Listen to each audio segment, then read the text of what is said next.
Hey guys, today I bring you the Sony RX100-V.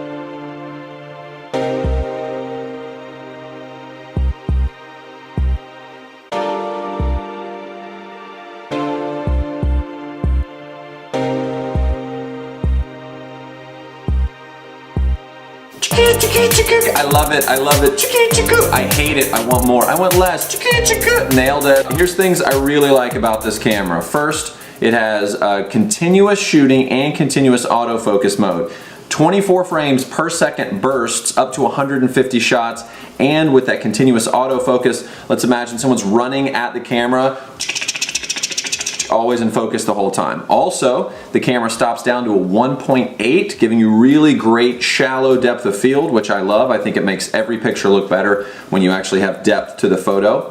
Flip out screen, good size. Here it is compared to my cell phone. It's got, of course, all the main modes that you would have on traditional cameras. Your essentially point and shoot mode, aperture priority, shutter priority, and manual, where you can control everything. It also shoots slow-mo up to 960 frames a second.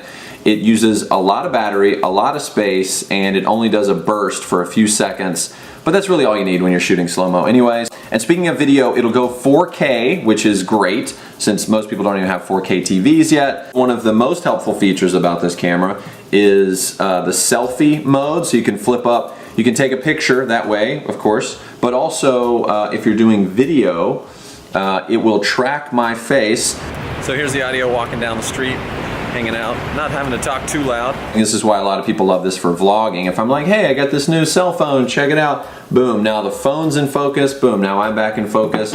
Look at that thing way over there. Boom, that's in focus. Boom, now I'm back in focus. It focuses, I think it's one of the fastest autofocuses on the market. So that is also really helpful for photos, obviously, especially if you're trying to do like covert street photography. You're just walking around, pa-pow, pa-pow, pa-pow, pa-pow. And silent shutter. I turned the shutter silent, so when I push, you didn't hear anything, but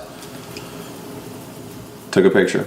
Also, there's an app for this where you can offload through the Wi-Fi built into the camera photos onto your phone if you want to upload quickly. If I'm taking pictures, I want to post them. That's the whole point. It's got this ring here which rotates. What makes that great is you can specify whether you want that for focus or you want it for in the different modes. It'll change your shutter, it'll change your aperture. These are things not too keen on. One, it's so slippery and it's easy to fall. There's not really a great place to grip it, so you have to use this wrist strap. I've had it fall out of my hands a couple different times, especially these days you're carrying keys and sunglasses and a phone and something else. There's no external audio port, and there's no place to put like, actually the microphone that I'm using on the camera right now. And if you're out in the wind, as the wind is blowing over it, it can kind of ruin your audio, which is a real bummer. Also, the buttons on the back, really small, easy to bump the wrong button. So, again, obviously everything has to be compact, not a touch screen, which I found kind of frustrating. All right, so there you go, the Sony RX100-V. I think the pros certainly outweigh the cons with this thing. Yes, it's a little bit expensive, and yes, it doesn't have touchscreen and all this, but I think for the image quality you're getting, the compact design, all the brains on the inside are so impressive with the quick shooting, the quick focusing, 4K possible to shoot video. Yeah, so Sony, good job. Great camera, excited to keep using this thing. Make sure you check back next time. I'm gonna be reviewing this backpack I just got in.